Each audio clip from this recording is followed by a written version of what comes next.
Hello, welcome to Low-sal-life. I'm Sarah, and today I've thought all week about how I'm going to make this video. First of all, welcome back.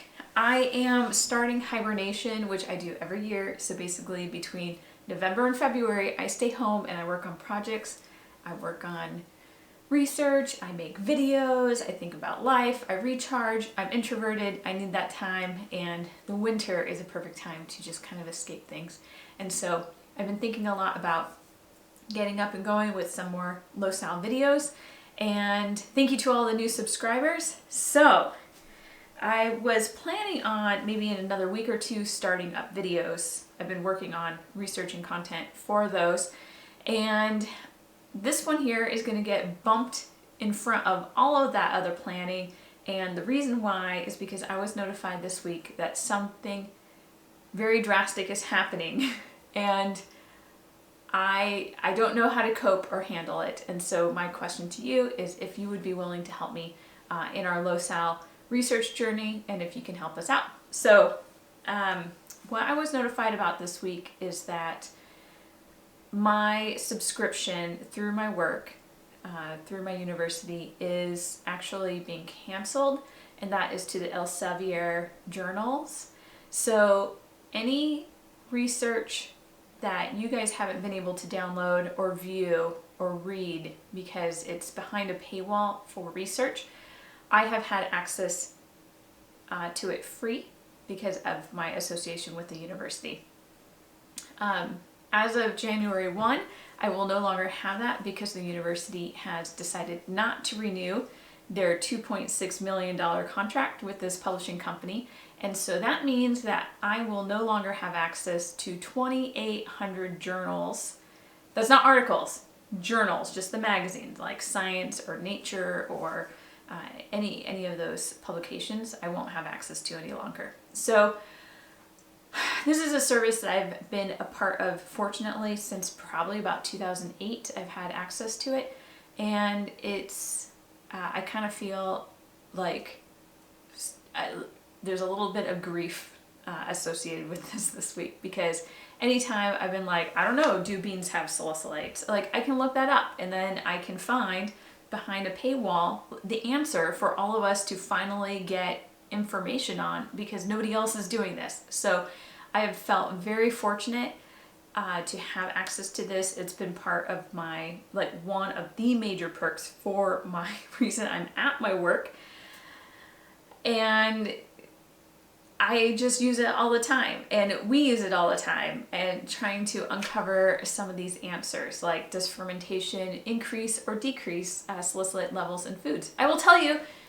it depends, but there's definitely, I just found last week an article that said fermentation, certain species of bacteria or fungi, that they can actually break down bound salicylates and increase free salicylic acid in tea, for example. So I know that now. Thanks to this service, I am much smarter. And so there's a part of me that is just freaking out. Yeah, it's almost like being pulled off cold turkey off caffeine or another addictive substance. So I will have to do some life analysis after this January 1. But for now, I have a plan. On my research page, I have a growing list of research articles. A good portion of them are open source, but a good portion of them are behind a paywall. Some of them I have pulled and just put at the bottom. There's like 100 articles that are unsorted, uncategorized.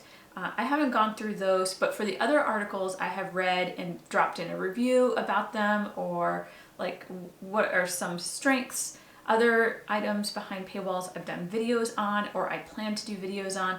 So I have a good selection. I have all the most important articles, obviously, in my own collection. But there's so many questions that I have, and so many questions that you have, and you guys write me and say, hey, I have MCAS. I'm wondering about this method, this concept, if it's true or not, or if there's a risk or whatever. I can look for the research articles and let you guys know what the research says, right? So basically, outside of like my normal life experiences, I don't know what questions to look up, or I don't know like how, I don't know if there's a correlation between iron deficiency anemia and aspirin sensitivity or salicylate sensitivity, or the breakdown of aspirin, or consuming aspirin affects iron absorption, right? There's a lot of little nuances in that. So I've been thinking that maybe you guys might be able to help me out, build out a bibliography over the next 6 weeks, and I can download the articles and then we can slowly digest them over the next few years as I continue to make videos. That is the only solution I can think of.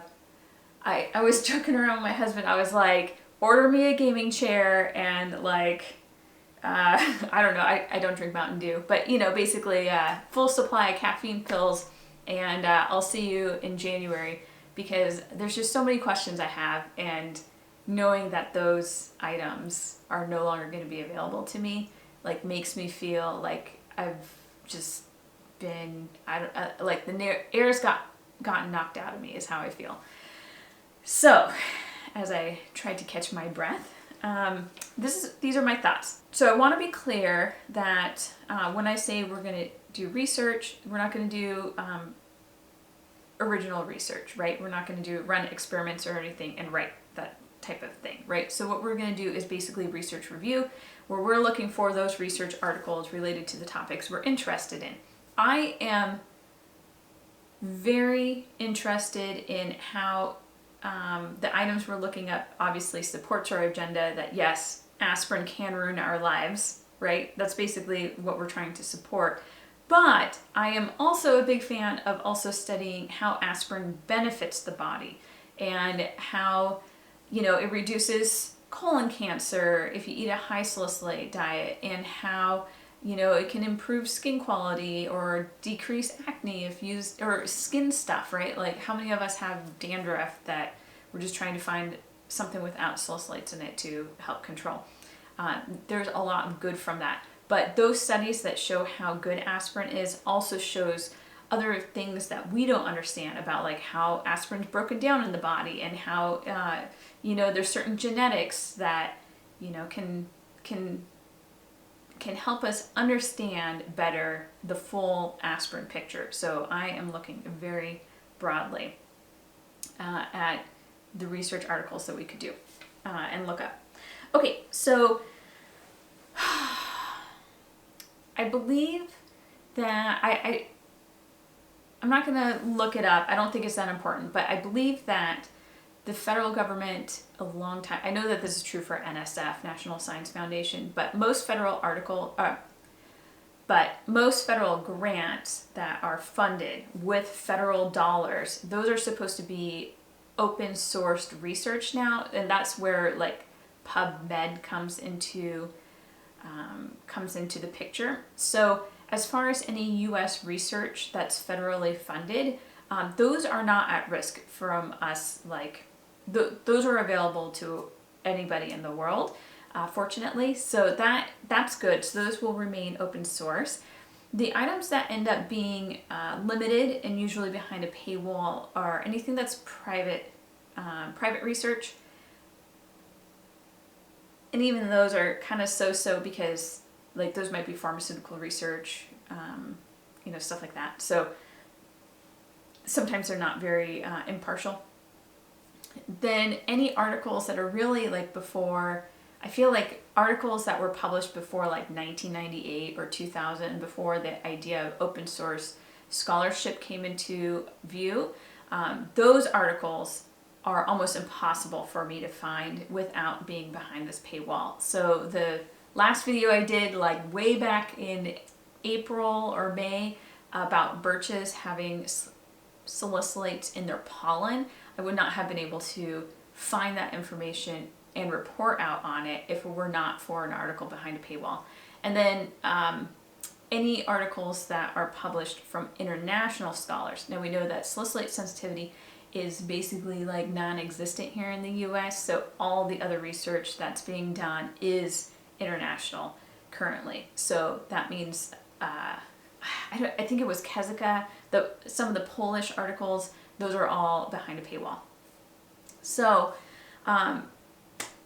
yeah, Like, this is a huge amount of the types of journals that help us get a better understanding of what salicylates are and how it affects us. It's going to be huge. Okay, I will stop rambling about the ramifications, and now let's make a plan. Okay, this is my plan for basically through mid-December, because somebody actually has to scan these articles and send them back to me, or at least manually download them or do something. I have to request them, and it takes about 2 business days, and then of course we have holiday. So I'm hoping by December 10 or so that I can have a full list of articles to ask for, so that we can get them before the subscription ends. Okay, so what I'm thinking about between now and December 10, that I can make myself available for some study sessions. If you guys have questions, you can come in and ask, like, hey, how do I do this? Or, kind of ask for some advice on how to do some of that research, and we could run like some of these study sessions. So I can make myself available Monday nights at 7 p.m. Pacific time, and then I feel like Saturday mornings, maybe 11 a.m. might be good, and I can make myself available maybe a little bit earlier than that. Maybe Saturdays at 10 a.m. So we can make those times available. You can come in and ask me questions. That's just going to be on a case-by-case basis between now and December 10th. So you can email me at info@low-sal-life.com, and that goes into my mailbox, and I can give you a link to one of our study sessions. I have a list of topics. I will put it on the blog, low-sal-life.com/blog. This video should be pretty much up at the top of that page, and you can click on that, and it'll be a list of research topics I'm interested in exploring. Some of them I've done light study on, but I'm looking for like the actual research articles that support or deny like an idea. So the other thing too is that these are just things that come up in my own life. Like, I read about DAO, histamine in the intestines, and so like I might do like a few web searches on it. I might find 1 or 2 articles on it, but I want to learn a lot more. For example, I have the gene for the low DAO histamine intolerance situation, but I'm not amine sensitive. So I'm curious, like, what's the correlation between that and salicylate sensitivity? If I manage my amines better, will my salicylate sensitivity be improved? Those are questions I have. But here's the thing. I don't have all your guys' problems. I don't have MCAS, I don't have asthma, I don't have ERD, nasal polyps, although my sinuses were pretty messed up before I went low-sal. I don't have any of those problems. So you guys are the experts in those. So if you guys can look up things related to your sensitivity or your medical condition, and we can gather up some more articles on those, that would be really helpful for when people ask me questions in the future about, hey, what does it say about this? Okay, so I think that is a good plan and where we're at right now. Of course, again, life decisions here. Like, I'm like, I don't know, maybe I need to go back to school and find a university that has access to this.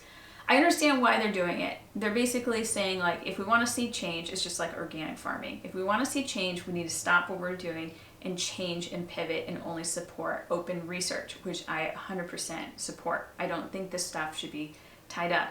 But in the meantime, there's going to be growing pains, and unfortunately, we have to live through it. So let's do our best and collaborate. I will say I can't give you these articles,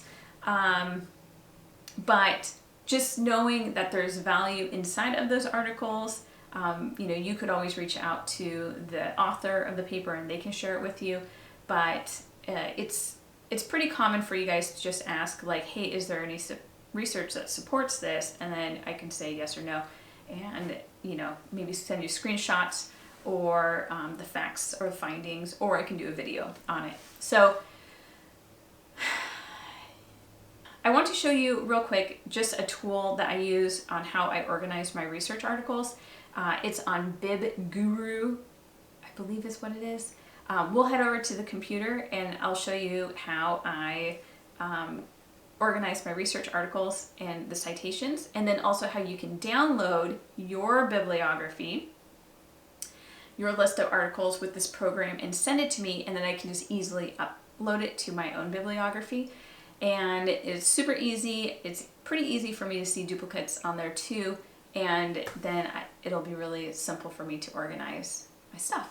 So let's get started.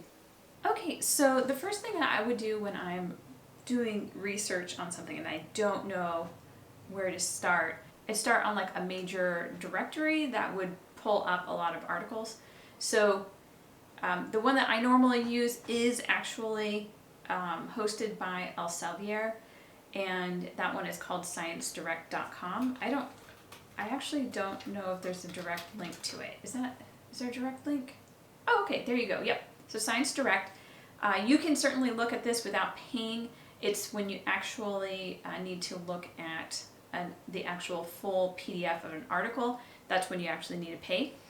Just to let you know, most articles are $40 to $60 an article to read. So in one of my videos, I would have about 3 or 4 peer-reviewed articles easily to make a point, unless I'm actually covering an individual article. So I would start here, keywords, let's say salicylate, and food. Yeah, let's just do that.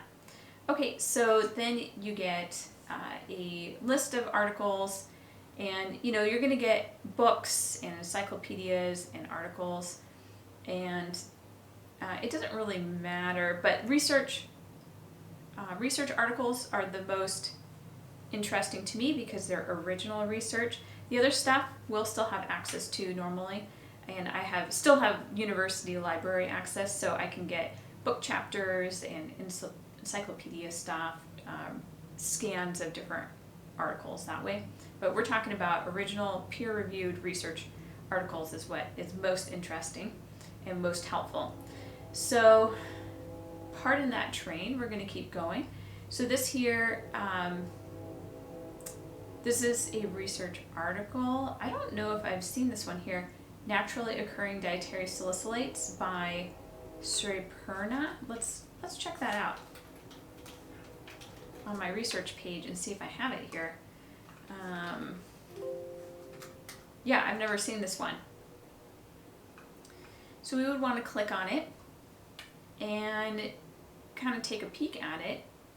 Dietary salicylates may have benefits or adverse symptoms as documented for aspirin. To develop dietary strategies, food is essential, but the available literature is limited and controversial. Yes, that is true.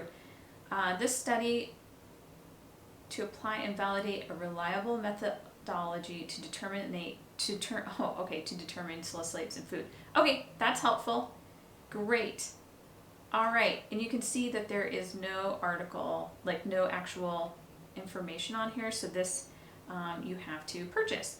And so here you can see that article is $30. So there's no way in January that I will have access to this article, and it will either have to make friends that do, or I don't know, find a new place to work at. I don't know. So, okay, here's the thing.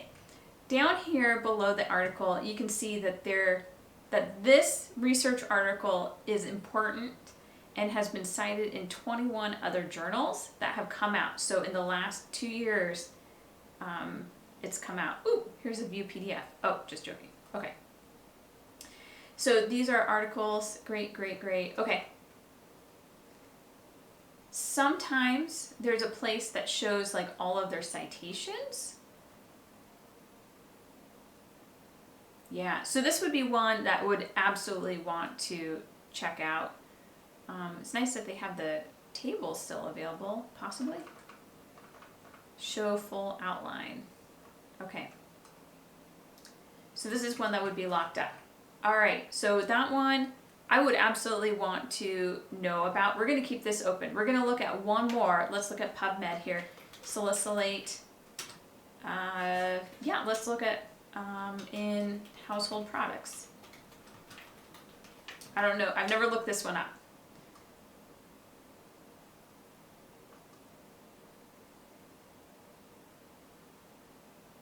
Estrogenic potential of salicylate esters and their possible risks in food and cosmetics. Very interesting. Flavors and fragrance. Oh, interesting. All right. Let's just say we want to study salicylates in food, specifically methyl salicylate. That's like a component in food that is sought after, especially in tea and wines. Like it's got like this light fleeting, obviously minty, but it gives a nice taste. It's like one of those other flavors like acid in food, right? So it's really popular. Look at this. Lots of articles in the last 10 years or so. Okay. Oh, look at that. Methyl salicylate in wines. All right. So these here are all free, which means that you have access to the full article. Studying methyl salicylate has actually been really helpful for me to understand, like I mentioned, fermentation and how different processing of foods can affect salicylate levels. I don't think we're limited to just the type or variety of food. I think the way that it's processed has a really big result in how heavy or not foods are. Okay, so here, to date, look at this. To date, 9 different methyl salicylate glycosides. Glycosides are like sugar compounds with methyl salicylate. Have been reported. So these are naturally producing plants. I'm familiar with 2 or 3 of them. Okay, so known as wintergreen, balsamic sweet odor. Great, great, great. So what you want to do is you want to go here to this free full text. And then all the way at the bottom, you want to, ooh, look at that, pictures. That's helpful. Methyl salicylate, look at that. Oh, none in the viola species. I wonder if they tested the flowers or the actual plant or the fruit, seeds. Interesting. Okay, so look at all those different methyl salicylates in bound salicylate form. I have so much bound salicylate research to do. Okay, anyway, so going down, moving down. Okay. Even more. Oh, there's a long article. This looks like a good article. Okay. So down here, the references. This is the gold, people. All right. So these are the places where we find those articles. And like I said, if it's international or before like the 90s, I just won't have access to it. So we can look here. Not all of these are going to be super helpful, but that could be, let's see, glycoside precursors. Let's look up salicylate down here. There you go. Naturally occurring methyl salicylate glycosides. Yes, I want to read that. Okay, so this here may or may not be in the public domain, but or open source. So we want to add this to our bibliography. So what I do is I go to BibGuru. You can log in with a Google login, and you can have different items here. So I've never seen this article before, so I made like that was supposed to be test. Low-sal-life test. I made a separate bibliography. So basically, you create your new project, Low-sal-life test, and then you select your citations. So I do all of mine. I'm a little bit of an environmental. I do most of my stuff in like between biology and environmental. So I use this CSE citation, and so you can select that. And the nice thing here is you can go up to articles and you can put the article name in there. And, if there's a couple, like double check it's the same article. So this is the only one. Looks like it's the right one. I remember Mao being the name. Okay, so now we're going to add it. And you can see that it's added to my list. So you can do a couple different things with this as like the way you want it formatted or whatever. You've got a couple different views. This is how I cite my articles and my videos, is with this little section here. Remember Malakar et al., 2017. That's where I come up with that. And then this is also, I actually like this view a lot better, but this here has all the details that you would need in order to cite your literature correctly. Okay, so now I've got my article in there. I build it out a whole bunch. And the way that you can share it with other scholars is you can download it as bib text.